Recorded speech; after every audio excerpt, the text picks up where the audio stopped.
and she had gone back on drugs, and she fell off of the stage. So even though the audience was there and the audience had cameras, I begged them not to put those pictures out because it would ruin her life, and they did not. So what's the point of you saying something now? You mean to tell me this woman is no longer living, but now you want to say something? What is this, a tell-all? Like, what's going on? Damn. It's a bunch of bull. Oprah seemingly has finally crossed the line with black folks. She's getting a lot of backlash right now. She's getting called out right and left by almost everybody on the internet. Now, Oprah and Gayle, in my opinion, has done other things in the past that will warrant the exact same backlash they're getting right now. But for some reason, the backlash didn't come before, but it's coming today. Now, the backlash stems from this event Oprah was doing, and she brought up Whitney Houston, and she told a story about Whitney Houston that apparently was a story that has never been out before. It was a story that's been kept a secret for multiple decades, and they're wondering why Oprah chose to tell this story at this point in her life when Whitney Houston is no longer with us. We did the whole, hey girl, how you doing, greeting thing, and then I stopped the cameras, and I went behind stage, and I said, so tell me, what do you want? What do you want to happen here? And I'm going to tell you what I want to happen here. And that was one of the most powerful interviews. And do you all know this is an amazing thing that happened? I had such trust from the Oprah show audience that Whitney did, I think it was her last show with us, and she had gone back on drugs. The first interview I did with her when we'd gone behind stage and I asked her about her intention, she was clean. But the day she came to my show then to perform in front of the audience, she was not. And she fell off of the stage. And I knew that if that story got out that she'd fallen off of the stage, that she would be destroyed by that.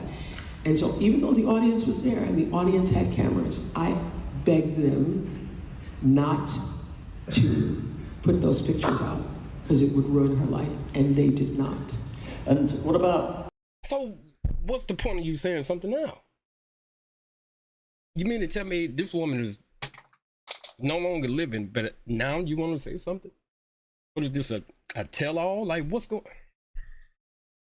So you mean to tell me you begged your people in your audience not to take pictures or not to video it or not to even say anything about it? Same time, you're the same person years later, because this is the first time anybody has heard anything about it. You're the first person years later, after this woman is no longer living, to put the story out. That would not happen today, I can tell you. Yeah. What about, A lot of celebrities and fans from that generation, they were pissed. They were pissed that Oprah told this story. And they took to social media to make it be known. I've never seen these many celebrities call out Oprah. Whitney Houston, being a drug addict was not a secret. I feel like the world knew she was a drug addict when she was alive, and how she passed away was seemingly from drugs, right? So if that's the case, I guess I don't understand why people are pissed off at Oprah telling this story, which just confirms Whitney Houston's drug use. But again, I can't tell offended people, not to be offended, right? I'm not about to say, hey, man, you have this connection to Whitney, you love Whitney Houston, you shouldn't be mad.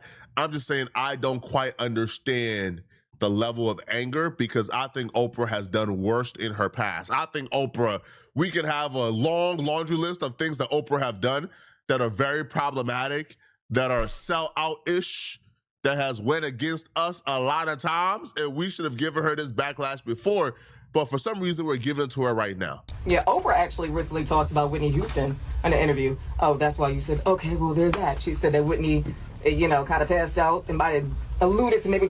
Didn't Oprah fall on stage? Wellness to me means all things in balance, and balance doesn't mean all things are equal or at peace at all times. Wrong shoes. I don't know, I ain't seen it. And we didn't see no, we didn't. Oh, we to say that Oprah was on drugs when she fell down? People fall, people stumble, people are clumsy at times. I don't know. See how she tripped? Nothing. She just went down. We saw that. We saw her. She was walking and bam. And everybody the shoes. Okay. Well, what was wrong? So, and as we're laughing about it and making light of it, just for me, how do you speak about someone that can't defend it? Right. Exactly. That, just in my humble opinion, it takes it different. Because that woman can't say yes or no. And now you just want everybody to take your word because you're the great Oprah Winfrey. And you just take my word that that's what happened. That, I believe, is unfair. Now, in this particular instance, Oprah is saying, there was multiple witnesses. I'm sure probably somebody in the audience can come forward. But telling the story itself, I just don't see the purpose that story serves. Even towards the end of the Whitney story, it felt like the purpose of the intent of the story was to brag about how she has so much motion that she was able to get a group of people in a room to see something and never talk about it again and never post it and no proof ever came out. I didn't think about that. That was the purpose of it, right? Because it didn't really extend past that or further than that, right? Is, hey, I have so much motion, I'm Oprah. A group of people witnessed something, they had their phones out, and I was able to get them not to take a picture or post it online or talk about it again and never made the headlines or the tabloids. And if that was the goal you were trying to accomplish by telling that story, I just don't think you have emotion and your own ego should come before the legacy of somebody who's dead that you so-called loved. I don't care if she was high or not. Whitney Houston is dead and gone and passed away. And Whitney Houston meant a lot to us. Whitney Houston was a big sister to a lot of us. I never met her personally or whatever, but I felt like she was a big sister to me. And she is pretty much Black America's auntie. And everybody got a Whitney Houston in their family, somebody that they love, that's talented, that's outspoken or whatever. But it's something about Whitney Houston's death. It's something about Whitney Houston that we took her death personally. It's like somebody in our family died.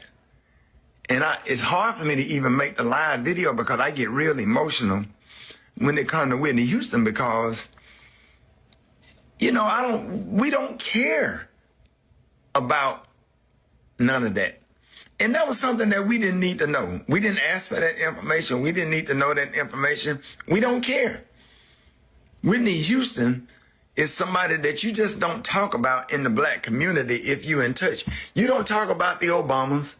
You don't talk about Whitney Houston. We sensitive about Michael Jackson. And you don't talk about the Kings. That's Black royalty that you just don't talk about. We don't play about Whitney Houston. I know I don't. Because I don't care what her downfall was. We all have downfall. We all have had things that we're struggling with. We all have people in our family that's struggling with addiction, and we have lost loved ones to addiction, whatever the case may be. But why would you bring stuff like that up? Why is it when it comes to you and Gail, right after Kobe Bryant died, Gail interviewed Lisa Leslie, if I'm not mistaken, was asking her about a sexual assault case that he was found innocent of. And the fact that y'all are so out of touch with the Black community and been rich so long that you don't even know not to talk about certain things a certain kind of way. Because if you was really sincere and genuine about people not filming that stuff, then you might as well have told them to film because you brought it up and aired it out anyway. I feel like Whitney Houston's legacy is forever cemented. It does not matter what comes out about her, what was said, what was done. Anyone tries to say Whitney Houston is one of the greatest singers of all time, not just in the Black community, one of the greatest singers of all time.